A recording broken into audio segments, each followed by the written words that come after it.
Hello and welcome to Garage Talk. I'm Ben. I'm Hunter. And today we're going to be doing another grab bag episode. If you're new to the channel here or new to the show Garage Talk, basically what grab bag is the inspiration for our show. We sit in my garage, have a couple beers, smoke a couple cigarettes, and just have a regular old conversation. Be sure to catch new episodes of our show every Sunday and Wednesday. And if you like this episode, be sure to give us a like and subscribe if you want to hear more.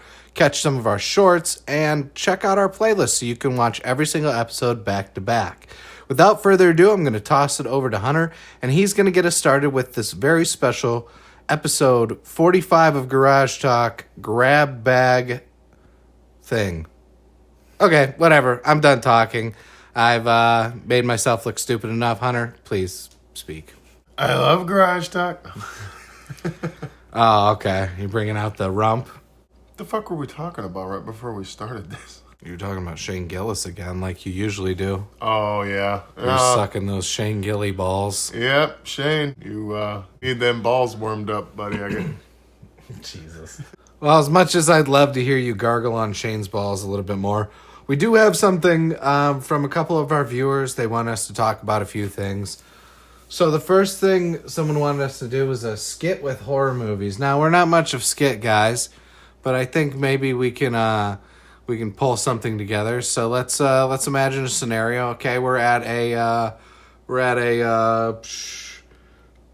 let's say we're at like a recovery meeting for like horror villains, you know? Okay. And I'll be Jason. Okay. I'll be. You can be Mike Myers. Fair enough. We'll just make it easy. Ready? Let's have a conversation as the two guys who don't talk. Ready? Go.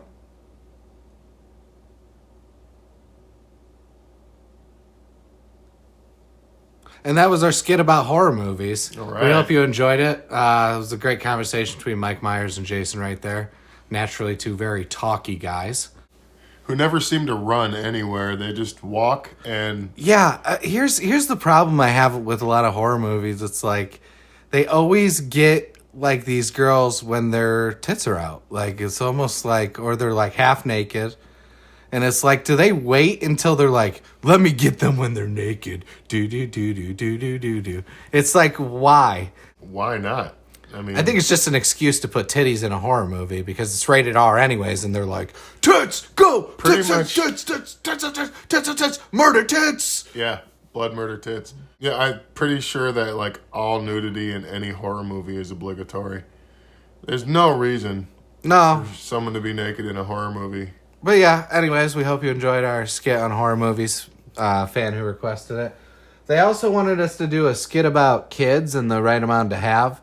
We're not going to do a skit about that, but we can talk about it. The right amount of kids to have, in my opinion, is the amount that I do have. As far as I guess I'm only speaking for myself here because I can't speak for anyone else, obviously, but I think the right amount of kids to have is 0. That's fair. Yeah, I don't know. I'm too selfish, I guess. I'm too, I think if we want to go stereotypical, because I get what you're saying. Yeah. I think if you want to go stereotypical 2 to 3, if you really want to go that route. Yeah, I got, probably 2. You have your classic nuclear family, if I'm even using that right. But, you got like 2 kids, a dog, husband, AIDS. wife, AIDS. All right, and then they also wanted us to shed our thoughts on parenting styles. Now, Hunter, you probably don't have too much of an opinion about parenting styles, or do you? I'll let you start with that. I don't know, man. Honestly, obviously I don't have any kids, so I don't know shit about parenting. I've, helped with my nephews and stuff, but I'm pretty lenient. I don't really try to punish or anything unless it's like super bad. Otherwise, I'll try to talk to them about like why what they did was stupid. And I won't be super gentle about it. Like, we don't do that, okay? I'll be like, that was dumb. Why'd you do that? I think you have to be real. Don't talk to them like adults, obviously, but don't like baby them. I don't know. That's what I'm saying. I'm not a parent. I don't know what the fuck I'm doing. Well, let me be honest with you. As a parent, none of us really know what the fuck we're doing. That's the honest to God truth. You just do the best you can the way you know how. Now, I won't fault anyone for having a different parenting style than mine, but my personal parenting style is, it's not strict, but there are rules. There are rules, and there are consequences for disobeying the rules, timeouts, things get taken away. And that's just kind of how that is. It's teaching punishment, that there's consequences for your actions. Yeah. And I strongly believe in that. But I also believe in letting a child have freedom. Like, the child needs to be allowed to go free and kind of do their own thing and figure themselves out without you constantly intervening. As much as a parent, sometimes you really want to not let your kid fall. A lot of times the best thing to do is let the kid fall. Yeah. Let your child fail, because it makes them want to come back better. And usually, encouragement, like, oh my gosh, you were so close. I think if you did it again, you would get it. Like, constant encouragement and being positive as best you can. Sometimes being a parent can be frustrating, and you kind of, you can lose your cool sometimes. You're a human being. That's just inevitable. But learning how to apologize to your children is also an important thing in parenting, because it not only teaches them that you're a human and, you make mistakes. People are allowed to make mistakes. And it also shows humility to your child, that you're not above them. Not that you're equal, you're still in charge, but you also need to be accountable for your own actions too. I see a lot of parents who don't apologize to their children for yelling at them in public or losing their cool at them in public. And a lot of times I think that's ridiculous. Sometimes you owe your child an apology for the wrong things that you do. When you do something wrong, you owe people an apology. I just have a strong moral code with that. Yeah, that's fair. Even if it is a mistake, mistakes happen. Everybody makes mistakes. It's what apologies, that's what they're there for. That was a way better answer than mine. Well, also I'm a parent. Yeah. And it's a little bit different for me. I've had to learn how to be a good parent, because I wasn't years of experience. Well, I wasn't always a good parent. Not that I was a bad parent, but I tried my best, but my best, was mediocre. Not as good as it is now. Not as good. Well, you get into a groove, and then, being a stay-at-home parent also allows you the space and energy to make those mistakes more often and learn from them way more often. Oh, okay. So it allows you to, develop a better relationship with your child, which is the best part. So you get to know each other a little bit better and kind of what their inner nature is. And every kid needs a different parenting style. Some kids you need to lay back. Some kids you need to be you got to push them. You got to push them to do better.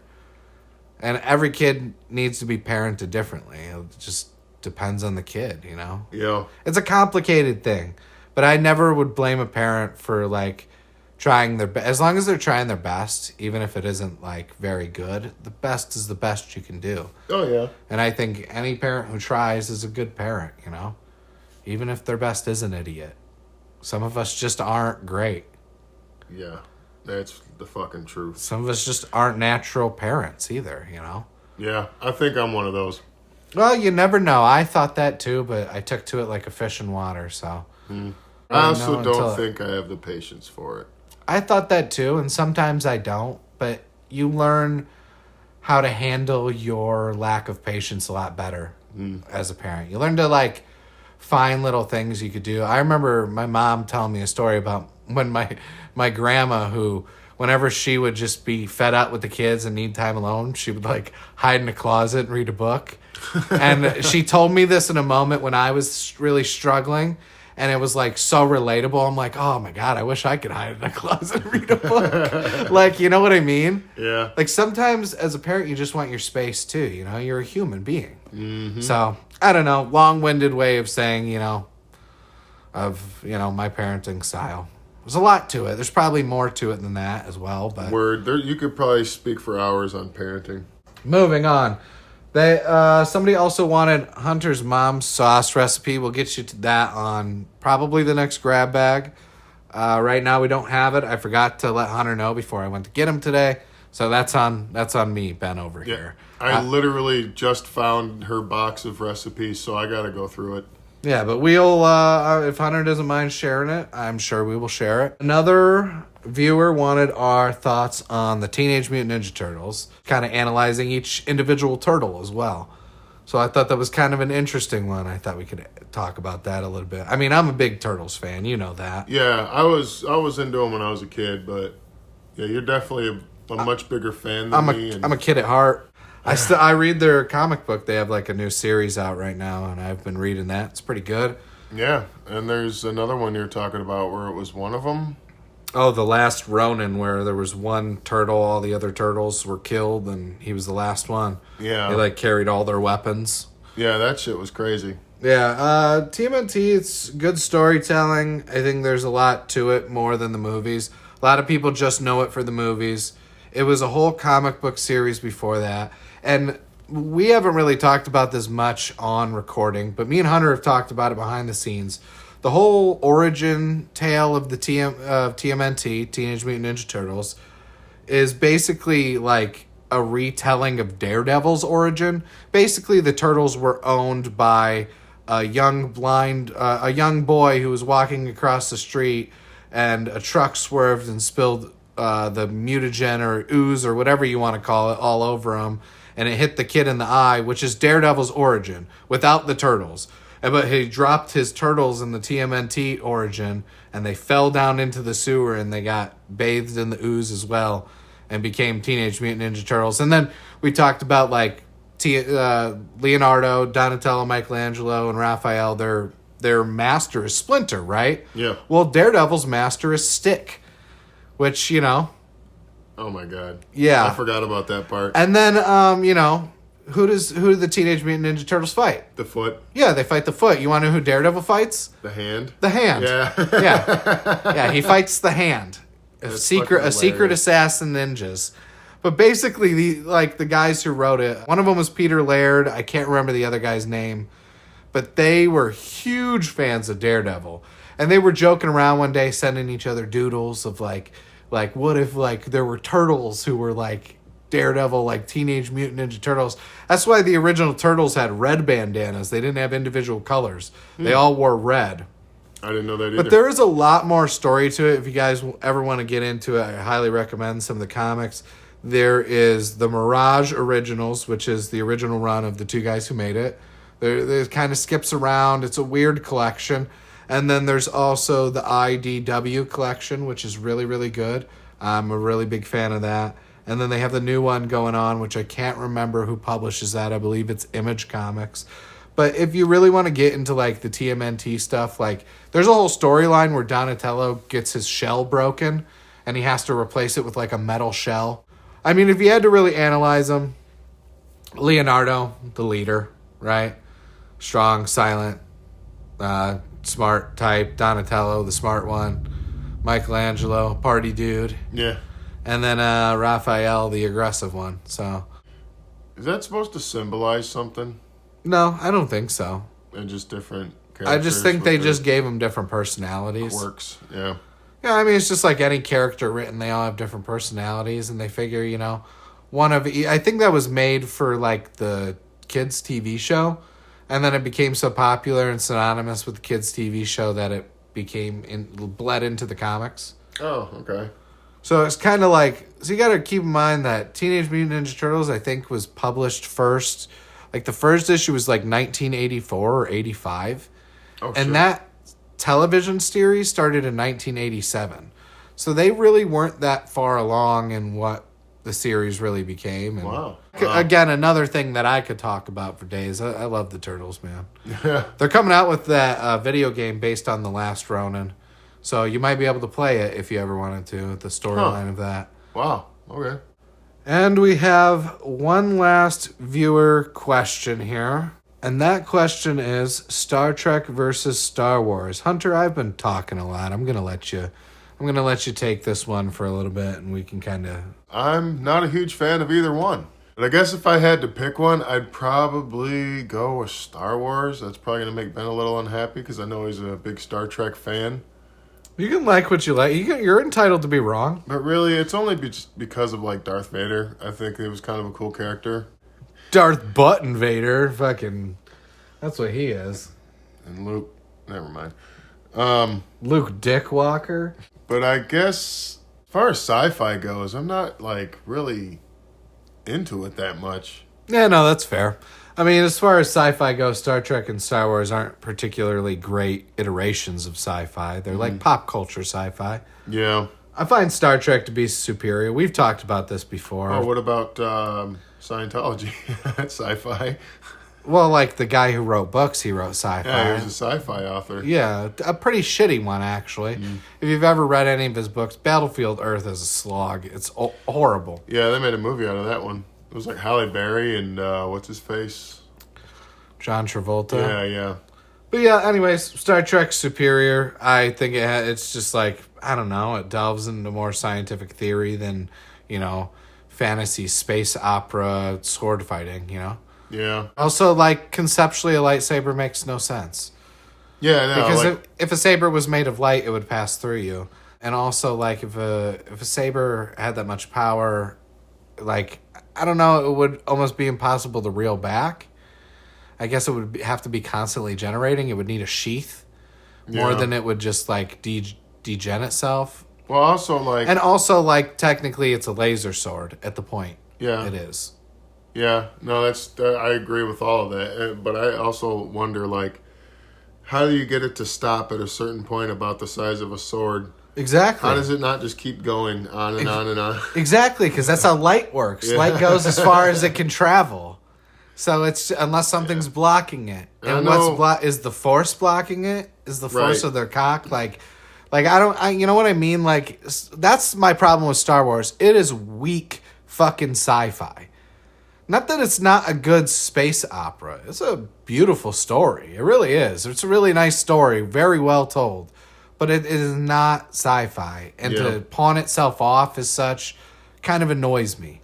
I bet you could tell the Star Wars story in kind of any setting. Like, it could have been a Western. It could have been like... You realize that it's kind of like, almost like biblical. Oh, yeah, I've heard shit like that, yeah. Like, Anakin Skywalker was reborn as Darth Vader, just like Jesus Christ was reborn, and he was the savior. And that's what Anakin Skywalker was the savior. It's literally just an allegory to the Bible in a way. Wow. Almost every story is. Every story is some derivative of the Bible, because the Bible is the best-selling book of all time. Yeah, you told me something about, like, Lord of the Rings is... Lord of the Rings, yeah. Like a reiteration of the Bible. Almost any story you can think of, Chronicles of Narnia, is literally the Bible. Aslan is Jesus. Wow. The lion from The Lion, the Witch, and the Wardrobe, he is literally Jesus in that story. It's crazy. I mean, he gets killed and reincarnated. Like, any story where someone's killed and reincarnated, that comes from the Bible.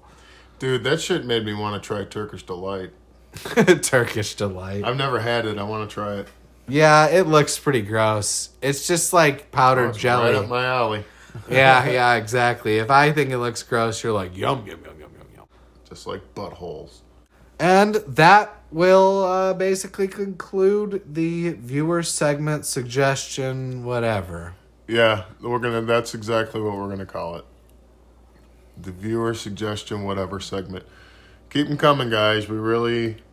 Yeah, I did enjoy talking about some. I do like getting, questions from people, and it's kind of fun. I really like tickling my own taint with the sci-fi stuff, so I appreciate that. You were just telling me about Moby Dick, and for some reason I had never read or listened to that book ever before. Yeah, another great book, story that's told through the eyes of some, I think it's a cabin boy. It's some sort of guy who signs up to work for Captain Ahab. Yeah. And Captain Ahab in pursuit of the white whale. Basically slowly watch him go crazy. Yeah, pretty much. Slowly watch him, disintegrate into madness.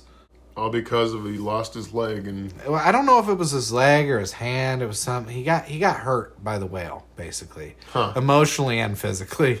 Clearly, isn't there a part in that where the whale tail slaps the boat and it shatters into cracks it in half? Yeah. There's a point. There's a culmination of the story, but yeah.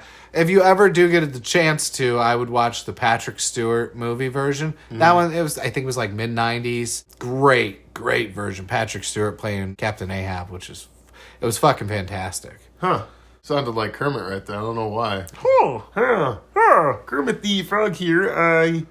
Here at the Sesame Street. We're getting ready to roll one up and pop some bottles open. You actually read the book though, right? Yeah. When? I've read Like the in book. high I school? had to. It was, no, I think I read it in middle school, dude. Oh, I like to read stuff like that when I was younger. I read a lot of like stupid fucking books like that. Well, not stupid, but like they were considered classics, and they're like, "Oh, you should read this," and I'm like, "Okay, I'll read it." Fucking just pick up whatever and read it. yeah. I want to start checking out like some old, I guess, classic American literature, like Catcher in the Rye and shit like that. Never read Catcher in those. the Rye kind of sucks. Call of the Wild's really good. Yeah. It's about a dog. It's a pretty good story. Oh, we love that. No, some of them.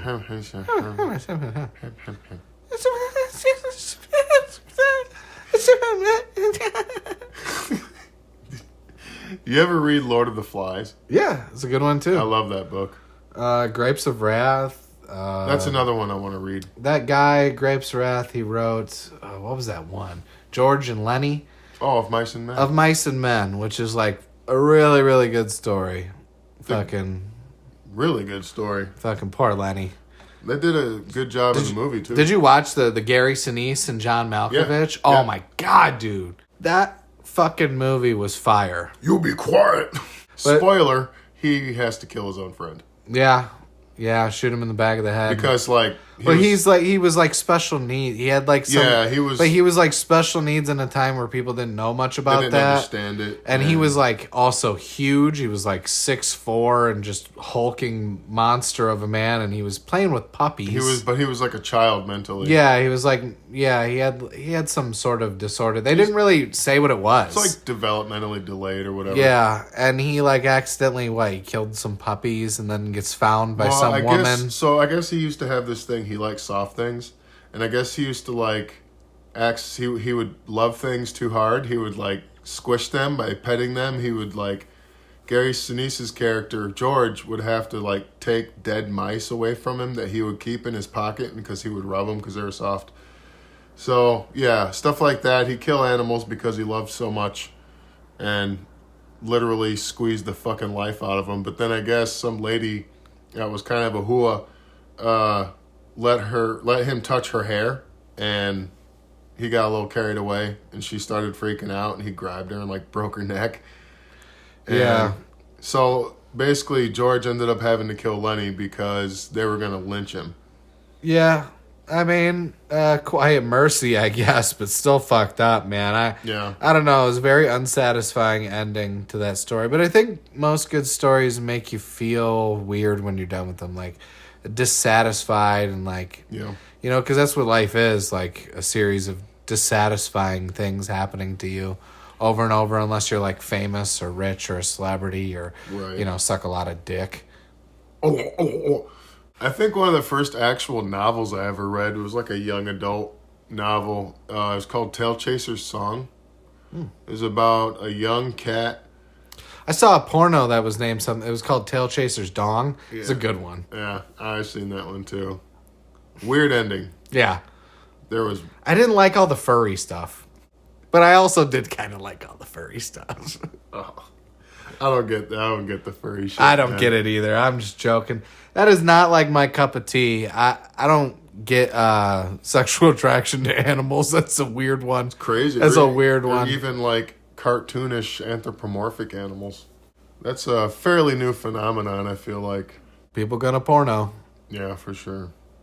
Well, what's the rule? Like if it exists, there's porn for it. Like that's a thing. Jesus, that's a terrible thought. That is a terrible thought. I'm just looking at all the things around me that somebody probably has fucked at some point. No, I'm And dead. I'm like, yeah, pretty much everything. I'm dead serious, bro. Like I'm sure you are. That's fucked. it's fucking crazy. We live in a fuck society. Monster can that we got here. It's definitely been in someone's Did you butt. remember? Jesus. Do you remember being younger and like, smoking dope out of a can? Oh yeah, Fucking definitely. using the can hole. I mean, I'm not gonna actually. I probably shouldn't describe it because it's probably a bad idea for anyone listening. Could manipulate and puncture a can. Yeah, dude, I remember that was some of the weirdest shit. It was so stupid. Or even smoking. We used to we made a little bowl out of an apple. Oh, yeah, I've seen that done before. Tinnies with Yep. the little tin foil. You just wrap them with a pen. Or even a pencil. Or, like, not a Yeah. pencil, a pen. Like, you take the ink shit out. Oh, yeah. And It's you can got to just be a use it. metal one, though. Yeah. I mean, you could use a plastic one, but, you know, Yeah. You get pretty creative. kill a few extra brain cells with that one. Smoke a little bit of plastic and metal. You do have to get you become like a little engineer if you don't have something to smoke out of, man. Yeah, One that's time true. I literally, all I had was like a paper clip. So I just took one of the buds and fucking pierced it with the paper clip and lit the bud and just inhaled the smoke coming off Yeah, of it. no, I've done that before. I really enjoy, soda. I know, are you like a big soda guy? Not anymore. I really love soda. I don't know why, man. I mean, it's good.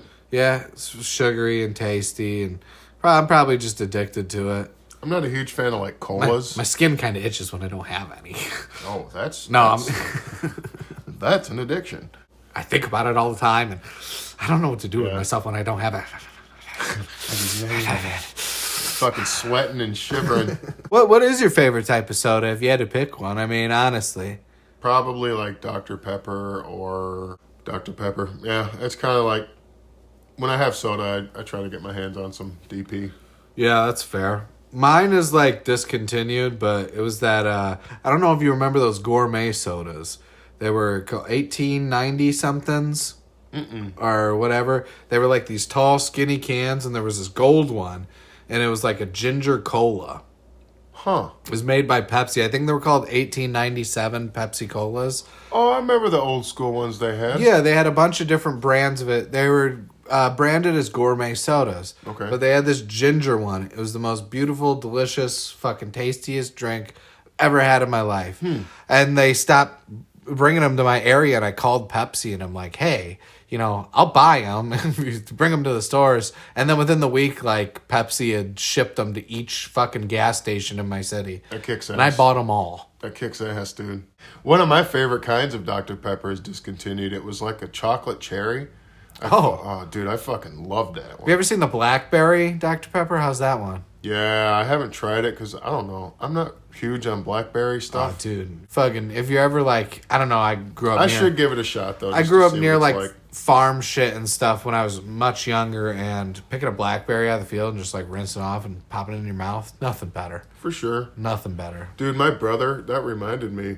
My brother and I can't remember what kind of a tree or whatever it was, but we had this tree in our backyard, and they're all over the area we're in, and they grow like these little berries on them. Mainly, like, we'd see like birds and squirrels eating them. So my brother and I, we started eating these fucking things because they're tasty. My mom comes outside, what the fuck are you doing? She, apparently, you're not supposed to eat these things, and like they could. What really, were they? I don't know. I don't remember what they were called. They almost kind of looked like a long raspberry, and the little bumps or nodules or whatever the fuck on it were like smaller. But we're basically like stuffing handfuls of poison in our mouth. So Yeah. she had to take us to the hospital, and we got. You're just sucking on them off the tree. Dude, there was like the juice was like all over our faces and our hands and stuff. I was pretty young. He was maybe like 9 or 10. Oh, so you're calling him dumb. Well, I followed him everywhere. I did everything he said. So we started eating these berries. She comes out. She's like, "What the fuck?" We go to the hospital. They give her this stuff to make us puke it all up and Epicac. something like that. Yeah. And, yeah, it was pretty wild, but you talking about picking blackberries made me think of that. Another Grabbly Baggly episode of the Grab Bag. I hope you enjoyed us piggling or wiggly. Ben, any final thoughts? Yeah, man. I have a poem for you. Sweet. Roses are red, violets are blue, 2 in the puss and 1 in the poo. That's my poem. It's an original called The Shocker. Well, I'm Hunter. This is Garage Talk. Be sure to catch all of our new episodes. Go ahead. I'm just shaking my head at myself. Be sure to catch all of our new episodes uploaded every Sunday and Wednesday. Be sure to like, subscribe, comment, and share, and catch us next time.